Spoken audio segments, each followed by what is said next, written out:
Bonjour à tous, bienvenue sur GM6. Donc ce tuto pour répondre au problème qui m'est posé donc par Frédéric qui modélise un puits de mine. Donc le puits de mine pour lequel déjà j'ai fait une mise en avant. Donc Frédéric, on a eu un souci avec les rotations, les animations des roues. Donc je t'ai renvoyé le fichier. Il va falloir simplement que tu modifies. Pardon. Désolé, je commence l'année avec une trachéite. Donc euh, je disais, donc il va falloir modifier quelques éléments ici sur la petite roue là. Ici, donc la valeur exacte pour que la roue suive bien, la petite roue suive bien la grande, la valeur c'est 3.75, donc c'est moins variable fois 3.75. Et là, quand on va mettre l'animation en fonction, ici, voilà, donc là on voit bien que les, les dents des pignons correspondent. Alors c'est ce que j'ai trouvé de mieux. Il peut y avoir une toute petite différence, enfin, c'est ce que j'ai trouvé de mieux. Donc pour pouvoir faire ça, pour pouvoir remettre les choses en place, il va falloir donc sélectionner ici ce pignon là ici. Là, carrément, il va falloir recommencer la programmation. Je pense parce que normalement, ça, même en changeant, ça devrait pas fonctionner correctement. Bon, ça risque de pas fonctionner correctement. Il va falloir donc reprogrammer ici pas la contrainte, comment, ça y est, j'ai perdu le nom.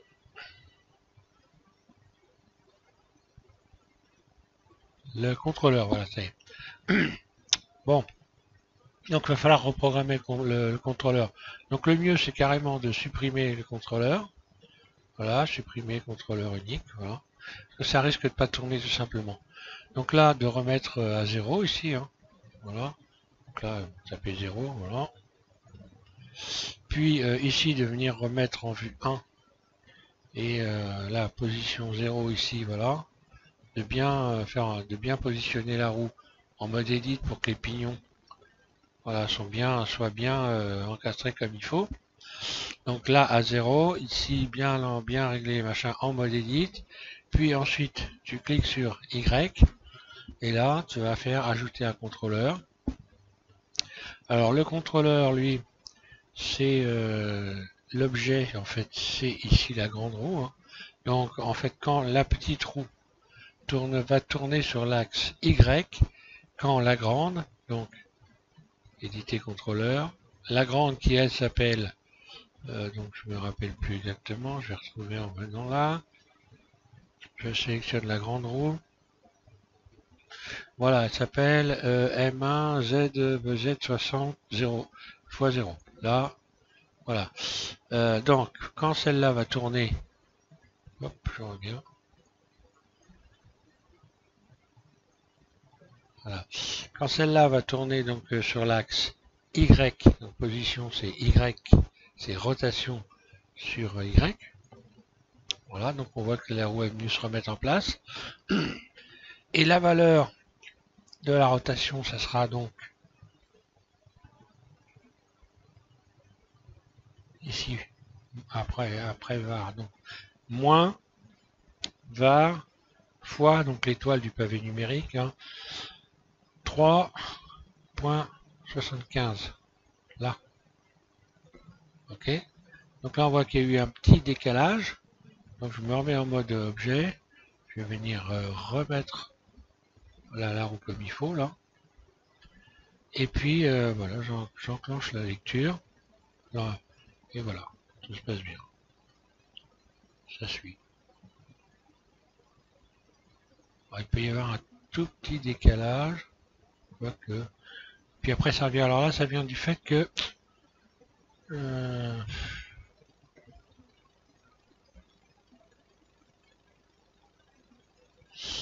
il y a un petit manque de précision au niveau des pignons, enfin des dents des pignons, mais bon, là on peut pas faire beaucoup mieux, là ça suit à peu près correctement, on voit bien. Voilà, donc pour la suite, je te disais donc Frédéric, le mieux c'est que tu termines ton modèle. Alors là j'ai caché, hein, je vais faire Alt H. Voilà, j'ai caché ça. D'ailleurs, il y a un truc qui me paraît bizarre, là, il n'y aurait pas des doublons, non. Donc le mieux c'est que tu finisses ton modèle, que tu m'expliques exactement comment fonctionne là est-ce qu'il y a des cordages, à mon avis, je sais pas, j'ai l'impression qu'il doit y avoir des cordages ici qui ressortent là probablement et qui viennent ici sur les roues quelque part, j'imagine. Ça doit être quelque chose comme ça. Tu m'expliqueras. Je ferai un tuto. Je te ferai un tuto spécial et je te ferai le détail. Je t'expliquerai au fur et à mesure tout ce que je fais, comment je le fais, pour que voilà, pour que tu puisses comprendre et puis réaliser toi-même ton animation. Hein. Je te redonnerai ton fichier, mais ton intérêt, ça va être de comprendre évidemment. Ça, j'imagine que tu as bien compris ça, de comprendre et puis de réaliser par toi-même. Donc là, moi, j'ai créé un moteur un peu permanent, hein, avec cet anti et ce cercle de Bézier. Voilà, donc en fait, l'anti, lui, est donc placé sur un chemin. Donc là, on va le voir, où c'est qu'il est. Donc, je vais fermer cette fenêtre. Là. Je vais te détailler ce que j'ai fait, vite fait. Je reviens ici, je vais sélectionner l'anti. Voilà, j'ai donc l'anti, je lui ai collé une contrainte de rotation. Donc suivre le chemin du cercle de Bézier, ok, suivre la courbe. Là, ici, le grand disque, je lui ai donc je lui ai copié la rotation.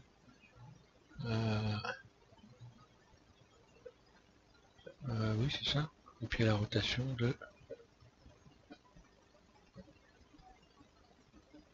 Tiens, pourquoi je l'ai pas là? C'est quoi cette histoire?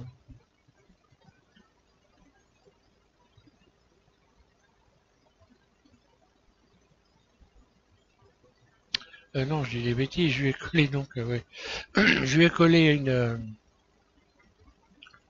un contrôleur.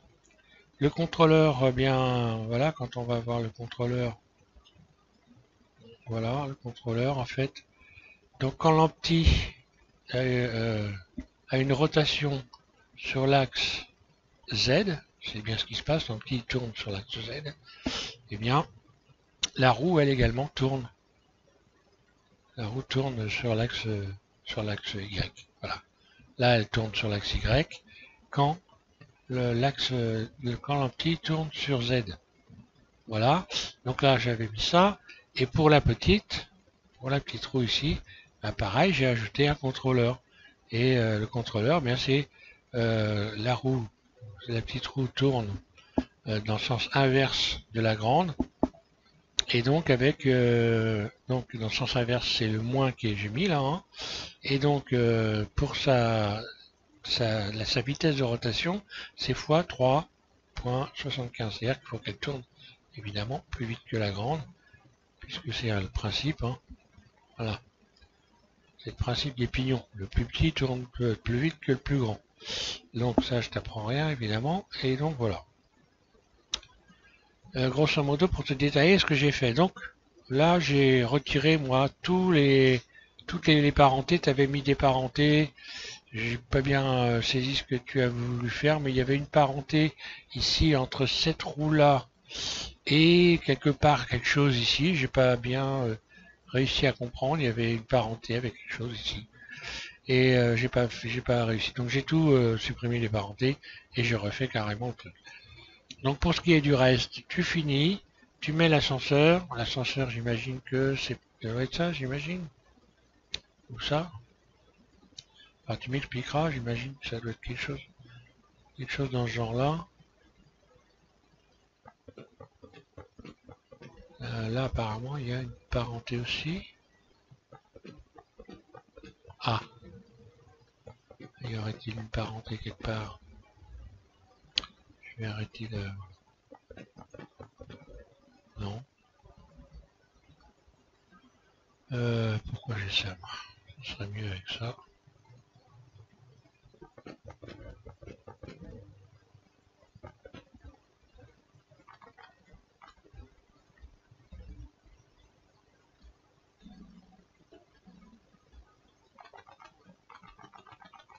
Moi je vois que là ça commence à avoir du mal un peu à bouger. Pourtant j'ai une machine qui est assez... Là je vois que ça saccade, ça c'est pas très normal. Qu'est-ce qu'il y a sur cet ascenseur? Pourtant je ne vois pas de... Je ne vois aucune parenté, enfin bon. Je vais détailler tout ça, je regarderai. Il y a peut-être une poignée de doublons qui traînent là-dessus, ce qui est possible.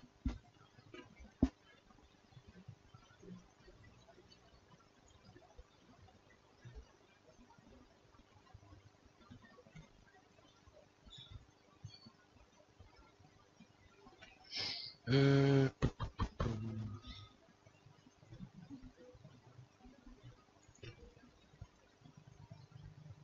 Non, avertisse.